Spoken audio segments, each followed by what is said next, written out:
الحمد لله رب العالمين وصلى الله وسلم على رسوله الكريم ونبيه الأمين وعلى آله وأصحابه أجمعين. أما بعد فأعوذ بالله من الشيطان الرجيم. بسم الله الرحمن الرحيم.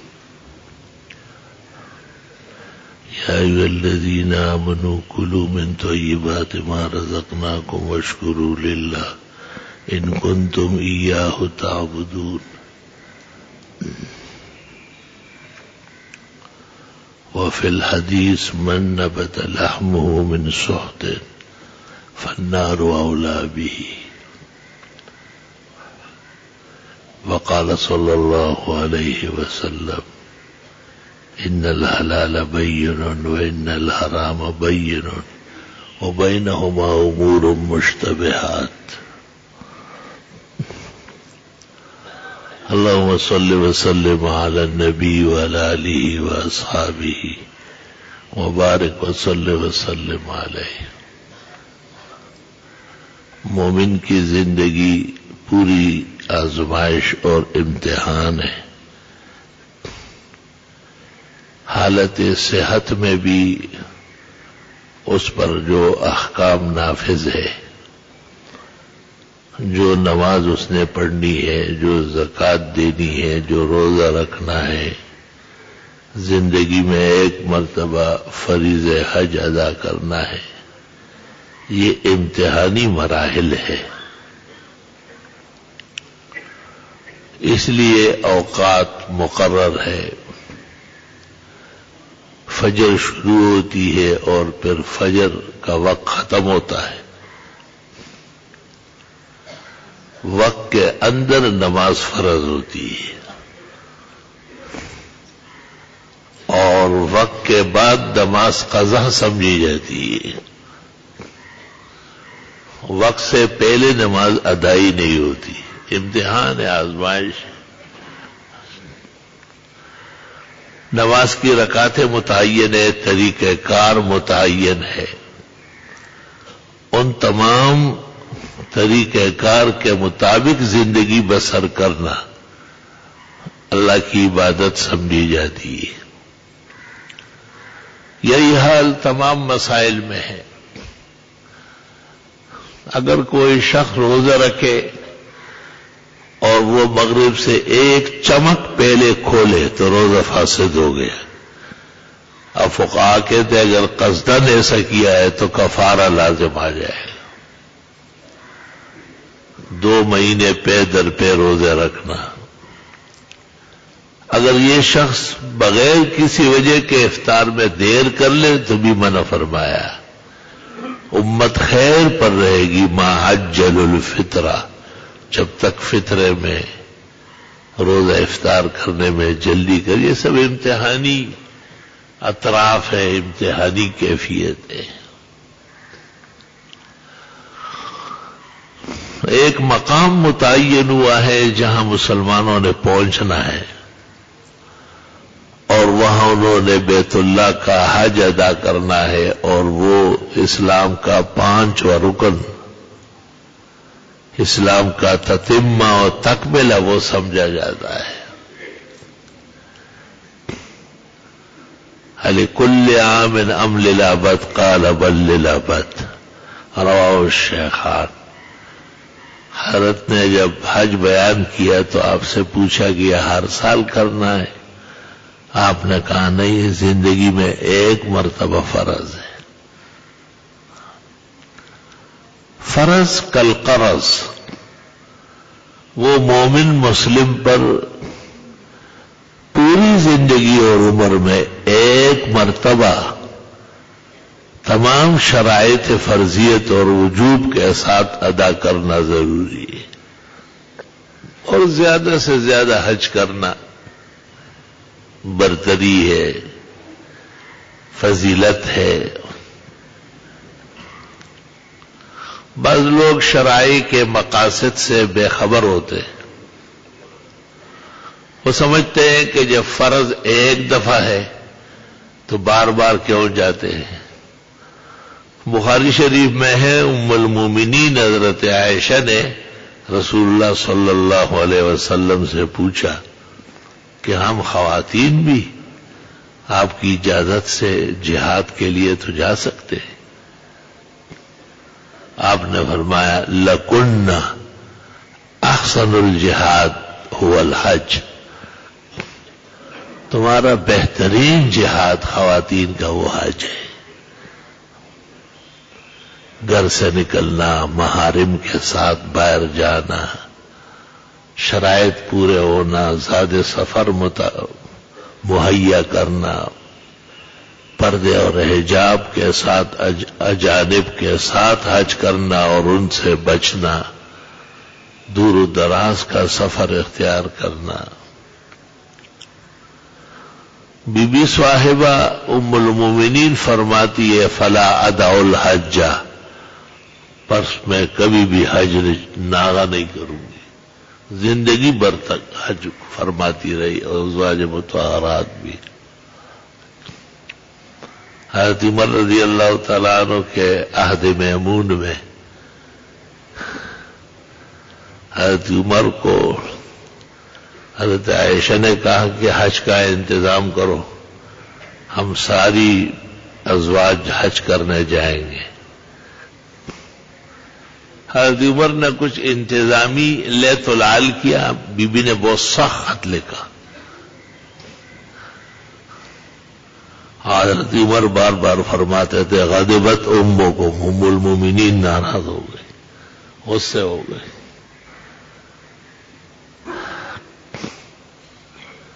حضرت عثمان کو کہا کہ تم ساتھ ہو، اور عبد الرحمن ابن عوف سے کہا تم بھی ساتھ چلو۔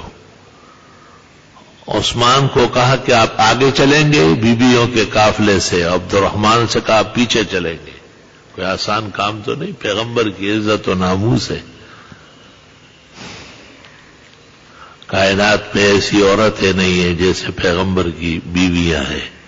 وَأَزْوَاجُهُ أُمَّهَاتُهُمْ، پیغمبر کی بیویاں امت کی مائیں ہیں۔ لا الہ الا اللہ۔ فلا ادع الحج، اس سے پتہ چلا کہ بعض لوگ جو کثرت حج اور عمروں پر اعتراض کرتے ہیں وہ نادان ہے، شرائع کے اسرار اور حکم سے بے خبر ہے۔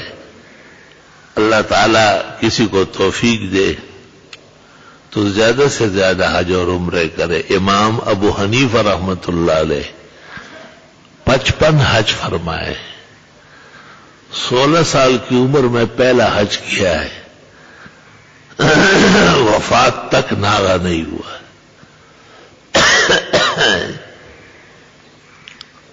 خلیفہ منصور کے جیل میں تھے اور حج کے ایام آئے تو منصور نے اپنے وزیروں سے کہا کہ ابو حنیفہ کا تو حج ناغہ ہی نہیں ہوا ہے، کھول دو انہیں، حج کر رہے۔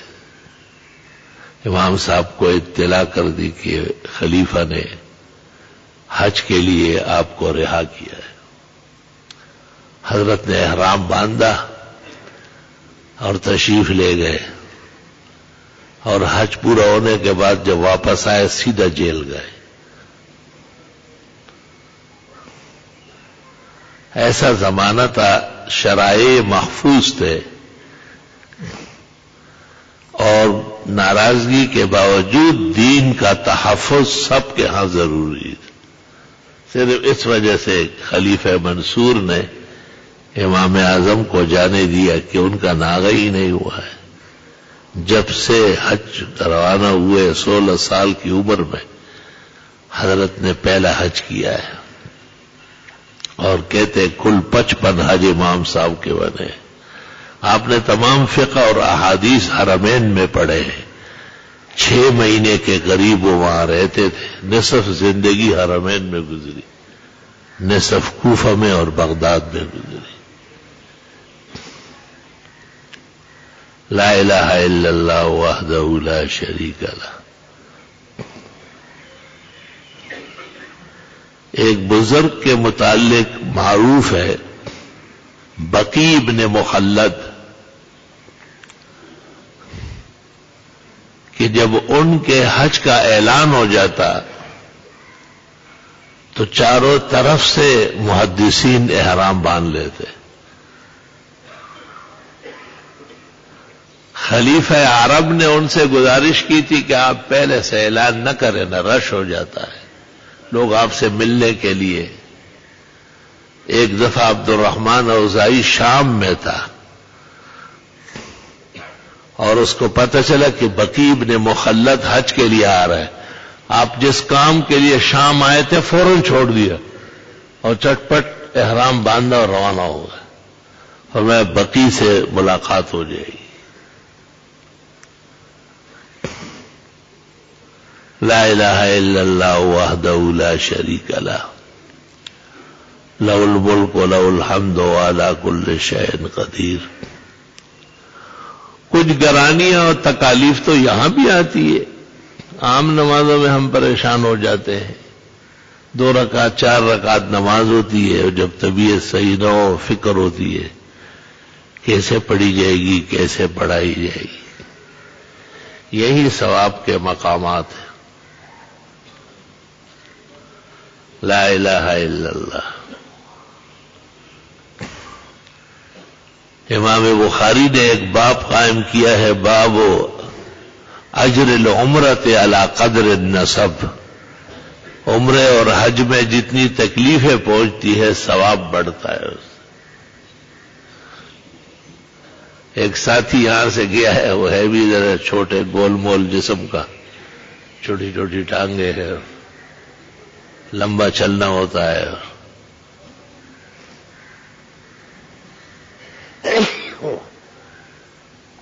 واویلا کیا اس نے کہ ٹانگیں ٹوٹ رہی ہے اور طبیعت بہت خراب ہے. اچانک اس کو حجر اسود چومنے کو بھی اتنا خوش ہوا اپنی تھکاوٹ تکلیفیں سب بھول گیا. مجھے فون کیا کہ حجر اسود ایسے تسلی سے ملا. میں نے اپنی ٹوپی بھی اس پہ رگڑی اپنا رومال بھی اور اپنا چہرہ بھی، اور جیسے طریقہ ہے پیشانی خوب دعائیں آپ کے لیے، انور شاہ کے لیے، احسن کے لیے، یہاں کے نمازیوں کے لیے، سب کے لیے. مومن مسلم تو مقاصد دین سے خوش ہوتا ہے، اپنی تکلیف بھول جاتا ہے. وہ لا الہ الا اللہ وحدہ لا شریک لہ لہ الملک و لہ الحمد وعلی کل شیء قدیر. ایک امتحان دنیا میں حلال اور حرام کے عنوان سے ہے کہ آدمی کمانے میں بھی احتیاط کر لے، ناجائز طریقوں سے نہ کمائے. ہم مسلمان ہیں، ہمیں آگے زندگی میں جواب دینا ہے. ہمارا ایمان ہے کہ یہ دنیا چند روزہ ہے. قل متاع الدنیا قلیل. دنیا کا ساز و سامان تو چند روزہ ہے. والآخرۃ خیر لمن اتقی. اور اللہ سے ڈرنے والوں کے لیے آخرت بہت بہتر ہے.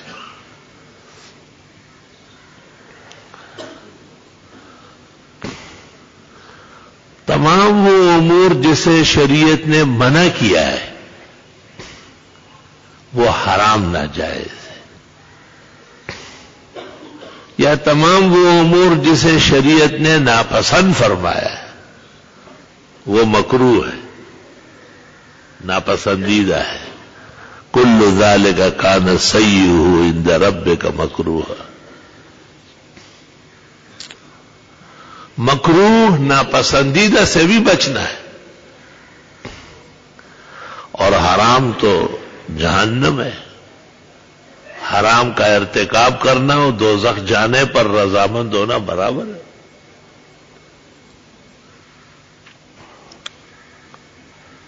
جیسے نماز نہ پڑھنا حرام ہے، زکوٰۃ نہ دینا حرام ہے، روزہ نہ رکھنا حرام ہے،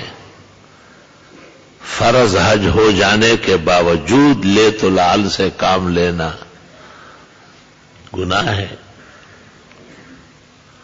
ان کاموں کو وقت پر انجام دینا فرض کا حسن ہے، مومن کی کامیابی ہے اور کامرانی ہے.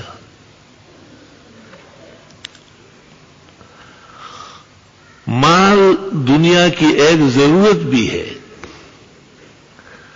کوئی شخص یہ کہے کہ مجھے مال کی ضرورت نہیں ہے تو غلط کہتا ہے. اس کو کھانا ہے، کلو واشربو ولا تسرفوا، کھاؤ پیو، حد سے مت بڑھو، حدود میں رہو. وما جعلناهم جسدا لا ياكلون الطعام، ہم نے پیغمبروں کو بھی ایسا نہیں بنایا کہ کھانا نہ کھائے. وما كانوا خالدین، اور نہ ہمیشہ رہنے والے تھے. عجیب بات ہے کہ یہ جو کھانا ہے یہ حیات کی بھی وجہ ہے، ممات کی بھی وجہ ہے. اس کے کھانے سے توانائی آتی ہے، طاقت آتی ہے، آدمی تازہ ہو جاتا ہے، اٹھ بیٹھ سکتا ہے، چلتا ہے. لیکن یہی کھانا انجام اس کا موت ہے. اللہ جل جلالہ عم نوالہ ہمیشہ سے ہے اور ہمیشہ رہیں گے. لم یزل ہے تو کھانے پینے سے مبرہ ہے. فرشتوں کو ایک طویل عمر عطا فرمائی ہے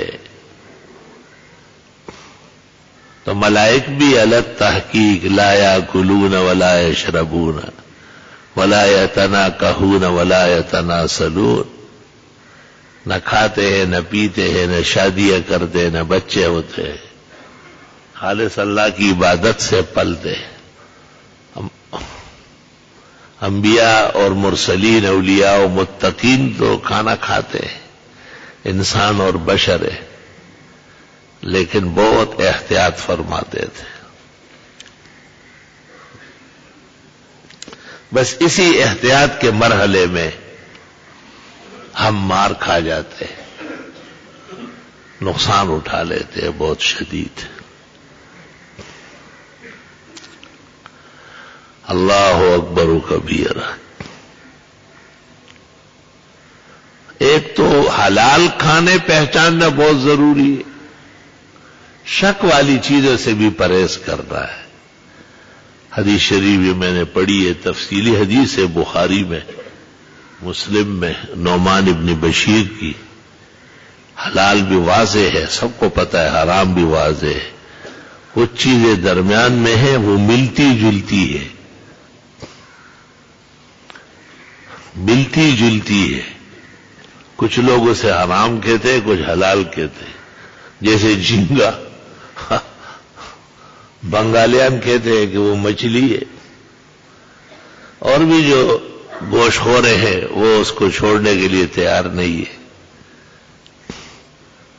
لیکن الگ تحقیق وہ مچھلی نہیں ہے، اور وہ حیوان سرطان منجد میں لکھا ہوا ہے.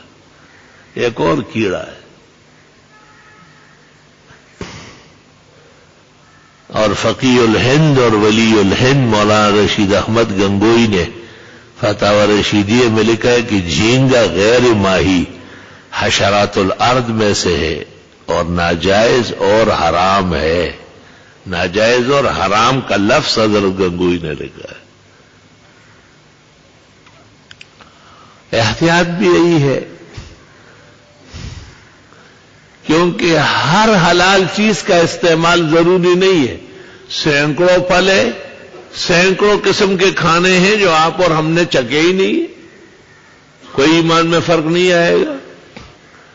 لیکن ہر حرام یا مکروہ سے بچنا فرض ہے. یہ ایک پھل ہے جس کو یہ لوگ سٹروبیری کہتے ہیں، اس کا نام زقوم ہے. کذالک خیر نزلا ام شجرۃ الزقوم.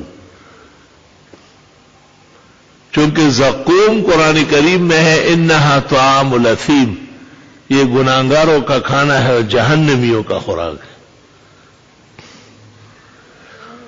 اور اور علماء دین ایسا نہیں کہتے. علماء دین بہت دیر سے کہتے ہیں. اول تو وہ جانتے نہیں, جب جانتے ہیں پھر پانی سر سے چڑھ چکا ہوتا ہے.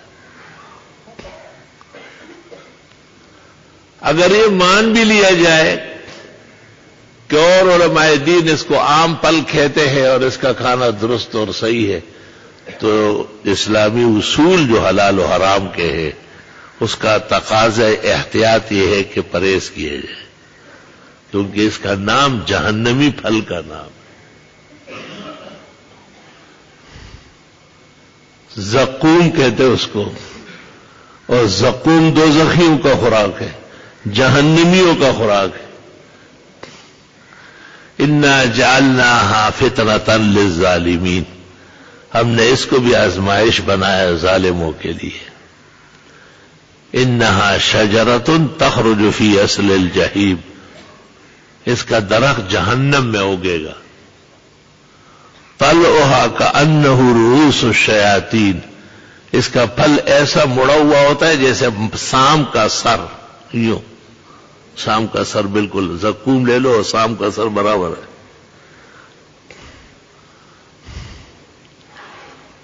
جس کو کھانا ہے وہ تو ایسے ہی معذور ہے. وہ ایک آدمی کو کسی نے بہت سارے گاجر دے دیے, باغ میں گاجر ہو گئے تھے. نیک آدمی گزر رہا تھا, طالب علم تھا, لو بھائی طالب علم گاجر لے جاؤ. کھاتا گیا, جب بچ گئے اس کو ایسے ہی بیکار کر کے پھینک دیے, پلیت کر کے پھینک دیے. جب واپس آ رہا تھا تو بھوک لگی تھی, ہر ایک گاجر اٹھاتا تھا, کہتا تھا یہ میں نے اس پر پیشاب نہیں کیا, اس پر نہیں کیا, سارے کھا گیا. کھانے کا جو غرض ہی ہوتا ہے نا, وہ پر حرام و حلال کا خیال نہیں کرتا, اور یہی خطرے والی گھنٹی ہے. اس سے نقصان کا اندیشہ ہے. ایک حکیم نے مجھے لمبا چوڑا پڑھا بھیجا 16 صفحے کا, اور 2 منٹ میں حکیم صاحب کی ساری ہوا نکل گئی. میں نے کہا اس کا نام اردو میں کیوں نہیں لے رہا؟ آپ سٹروبیری کہتے, یہ تمہاری ماں کی زبان تو نہیں, یہ انگریزوں کی زبان چھوڑو نا, اردو بولو. کہ اردو میں تو زقوم ہی ہے, پشتو میں زقوم ہے.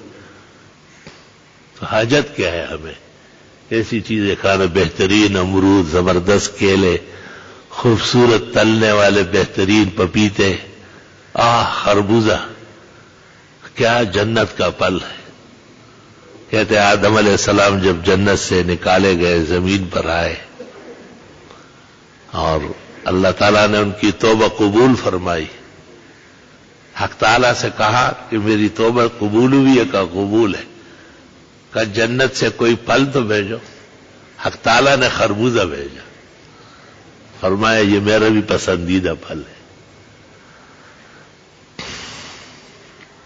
درمیان میوہائے خوش مزہ, شاہ انگورست سلطان خربوزہ. فارسیان کہتے ہیں کہ انگور اور خربوزہ یہ پھلوں کے سادات ہیں, سپہ سالار ہیں. تو بے شک چیزیں کھایا کرو. خذ ما صفا و دع ما قدر, جو صاف ستھری چیزیں ہیں ان کا استعمال ضروری ہے, اور جو ذرا سے شک شبے والے ہیں اس کو رہنے دیں. آخر مجھ سے آواز سنتے ہو, میرے پیچھے دور سے آتے ہو, اور میں کہتا ہوں زقوم ٹھیک نہیں ہے, تو بچو اس سے, کیا حاجت ہے. اگر حرام نہ بھی کہے تو احتیاط کس کو کہتے ہیں؟ احتیاط اس کو کہتے ہیں کہ ہر حلال چیز کا کھانا ضروری نہیں ہے. حلال صحیح لیکن بچو اس سے. مشابہ ہے بالحرام, وبینہما امور مشتبہات, اور ہر حرام چیز سے بچنا فرض ہے. اس لیے جھینگے کا استعمال ترک کرنا ضروری ہے.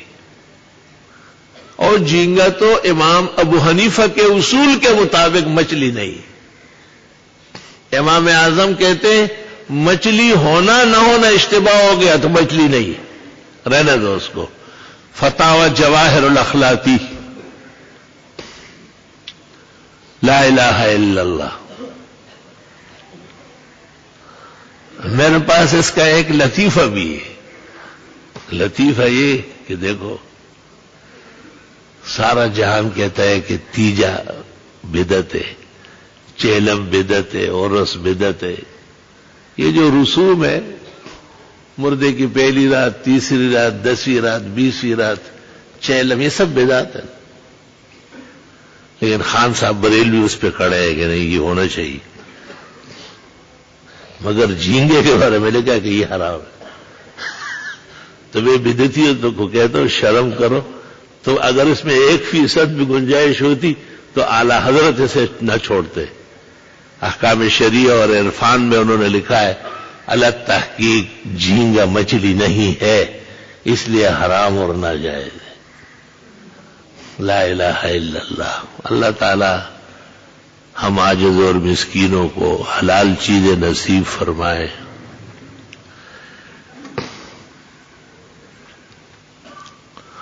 آدم علیہ السلام کو کھانے پینے سے ہی تو تکلیف پیدا ہوئی تھی. وہ درخت بھی تو جنت میں تھا. لا تقربا هذه الشجرہ،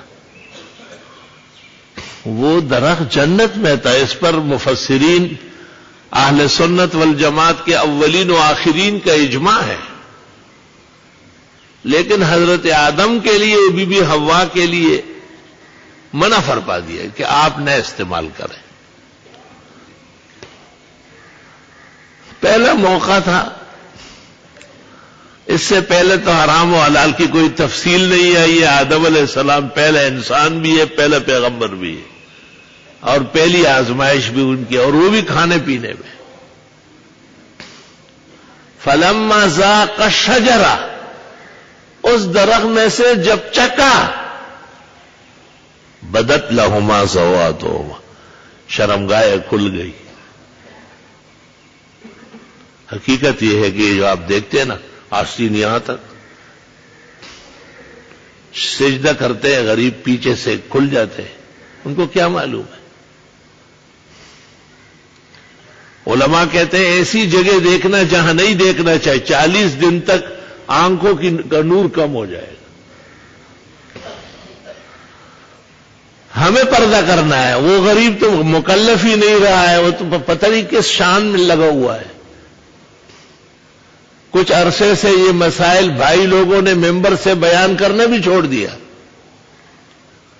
ایسا لباس پہننا جس سے جسم کا پردہ نہ رہے حرام ناجائز ہے، خواہ عورت پہنے یا مرد پہنے. پتلون اور شلوار کا مسئلہ نہیں ہے، مسئلہ جسم کے ڈھکنے اور جسم کے ننگا ہونے کا ہے.